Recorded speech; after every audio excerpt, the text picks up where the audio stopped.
Ladies and gentlemen, Savadious here. Who do you listen to? There's thousands of streamers, hundreds of streamers going through the recap of this, the Blizzard meeting where they went over everything. I found one that's pretty precise. We got about almost 24 new changes coming. So let's hear it from him. This is one of my favorite streamers out there, by the way.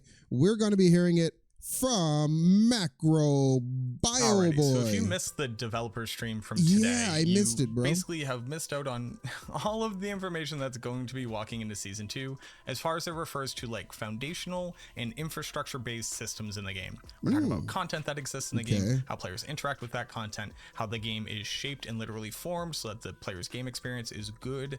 And if you were to take everything and kind of catalog them according to going through the big list of stuff that they did and stay tuned. He does a good bring job. Them back up to high-level concepts that are easy to refer to. You get 23 different things that are almost unique 24 that they specifically changed or they're going to change in season 2. Yeah. And while this big list of stuff is fine, I'm going to very quickly go through it just in case people just literally want a bulleted list. Okay. I'm gonna have timestamps down to everything below. So for the bird's eye view breakdown of the 23 different foundationally unique changes that are coming to the game, and I'm going to basically give like a 1 to 2 sentence breakdown of each of them. You can always go read the entirety of the blog post, which I'll have included in the link below, so you can just very quickly read it through yourself.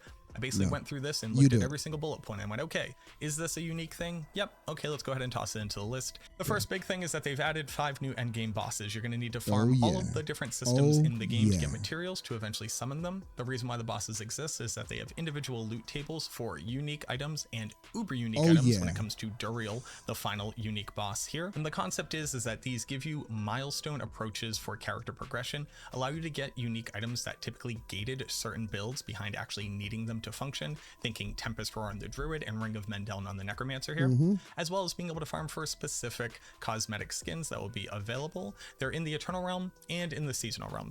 So you guys, that means targeted unique farming. We know what boss to go after, not just what dungeon to run for a greater percent. So that everybody gets to participate with this system. That's nice. Obviously the biggest thing coming, and it really defines an entire new facet to the evolving and hopefully continuing to proliferate endgame of Diablo 4. Full renown now carries over for your character. So if you've done all of the renown, you never have to do it ever again. For people who like the checklist approach of renown, being like, okay, I did these dungeons, etc., you kind of miss out on that and it stinks. But most people just in general didn't like doing it. And I think that was more so a symptom of not all the systems necessarily being interesting to participate with, as opposed to renown itself being inherently broken. They were all interesting. There are a ton of changes coming to Nightmare Dungeons and how you interact with Nightmare Dungeons. I'm just going to show you the blog post here because there's too many of them for me to very quickly highlight it, but I'll still try to go through it quickly. You're going to immediately teleport into a Nightmare Dungeon when you use a Nightmare Sigil. You're always going to get a Nightmare Dungeon whenever you complete a Nightmare Dungeon.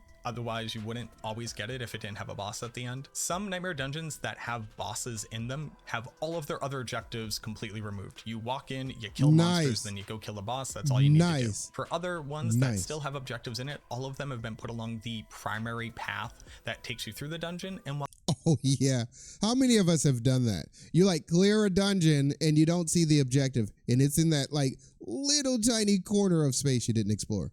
No more of that. Oh my God. And then teleporting directly to the dungeon and not just outside of it looking silly.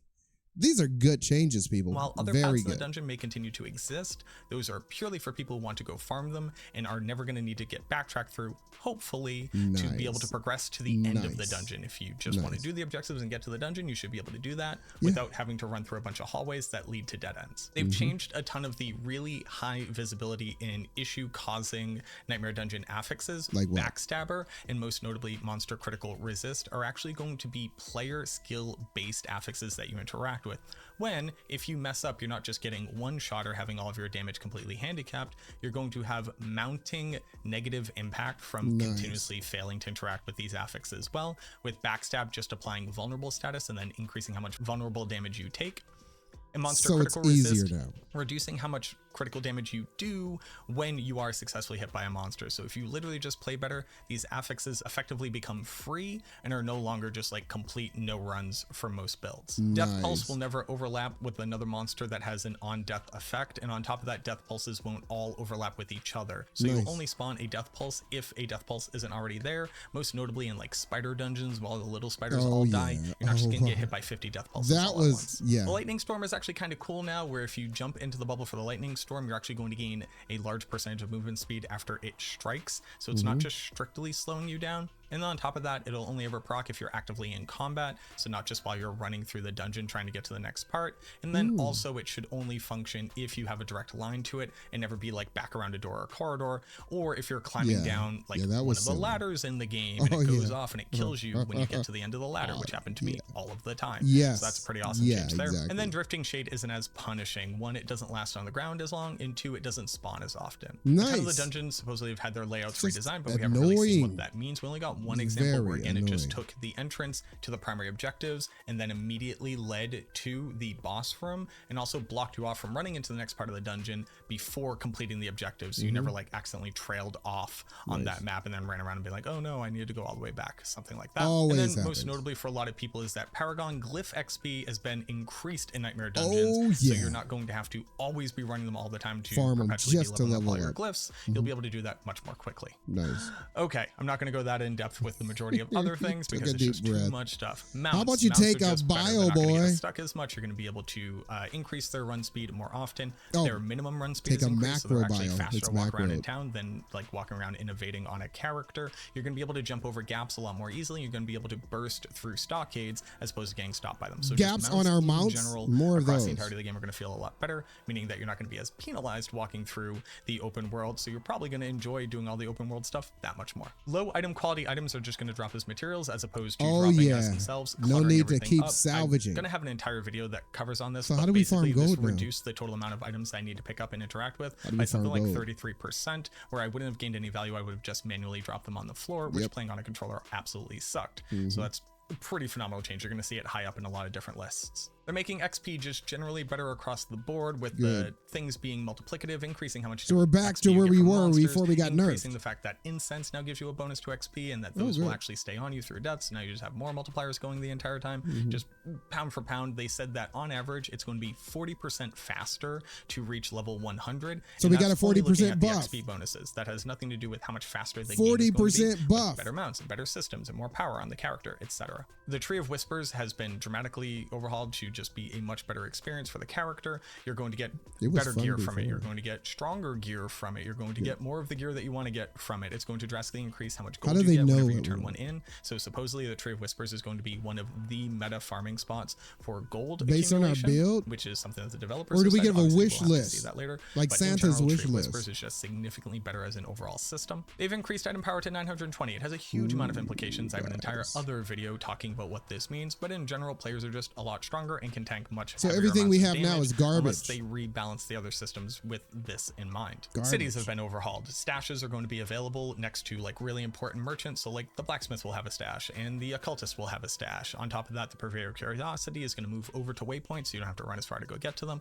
There's going to be stashes in every single city that has a waypoint, so now you don't have to go all the way back to Kyovashad when you're like adventuring up in the fractured peaks, because there will be a stash there if you really want it, etc. They're reworking how much enchanting costs. It's just going to in general cost less overall as opposed to what it was previously, which is like we have super less spiked gold around, now. meaning We you'll don't be able get to gold. reroll items a lot more before We you can't eventually have to give sell up our if you never garbage hit the stat items. that you want. Remember, we're Particular getting hardcore, the materials. Scroll of Escape will now trigger if you are in combat and you DC from the game. So while some people will be able to abuse this in general, it's still consuming the scroll, so it's not like you just get away with doing it for free, but it just means that less completely garbage hardcore deaths are going to be caused by like server instability and that kind of thing. So overall, hardcore players are going to be able to rely on actually being able to survive if they've done everything correct. Now, abusing it. How do you think you can abuse that? So think about this.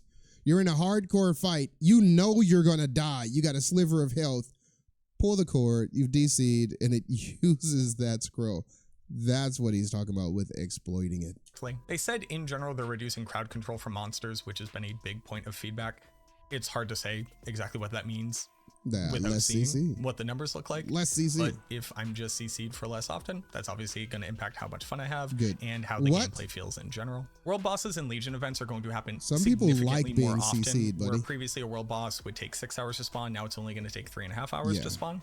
With us getting much better pings throughout the world for when these events are actually happening, being able to see them on our minimap a lot more easily, and getting a worldwide notification 15 minutes before the world boss goes up. So people are just going to be interacting with this system a lot more, being able to get the benefits from interacting with the system. And in general, especially while you're leveling, I think it's just fun to do Legion events and world boss events. So I'm a little bit biased here. I know a lot of people say like, it's not hard enough. Look, just being able to do them more often for your average 9 to 5 gamer dad with 17 kids who's just trying to get down with his wife and literally has no time to play this game, means he gets to go get the world boss. Look at my description. It says gamer dad. I don't have is 17 also getting kids. a bit of an overhaul. You're going to be able to more specifically target farm for particular item types in the Helltide chests. Is that a goal? Should I be on the Helltide chests? They're increasing the XP trying to boost. achieve that able to farm goal? them for the materials for the end game bosses. So Helltide is just increased in value and has become easier to navigate and just more user friendly in general. You're going to be able to hide different things in combat text like fortified status or anything else. You know, every single time that you just like massively apply vulnerable to an entire pack of monsters with Bone Spear, now you can hide that so you don't have to see it all the time. Why do just I want to hide it? Generally cleaning up the entirety of like I don't want to hide that. I want to see it. And I think this is probably one of like the most undersold changes that they made. A lot of satisfaction from watching that, bro. You're gonna be able to zoom out further on the minimap. That's it. I think people wanted that. I agree. I think the minimap has been kind of useless. I don't really use the minimap altogether that much. I just kind of open my full map, but I'm still looking for an overlay map over the middle of my character. Blizzard, please give me back my overlay map. Wait, overlay on the middle of your... It's the only way that I can play these games. You're gonna be able to filter the stash. I have another entire video about the stash filtering system and what we've seen thus far. And what I don't know what he's talking about. Overlay on general, top of your being able character. to filter for particular aspects Like that the you want, mini-map? or particular stats on gear is probably good enough to get us going. But so stash filtering is kind of in its infancy right now, and I would like to see it get improved upon. But again, whole video on that. Go ahead and watch that one instead. You're gonna be able to auto run.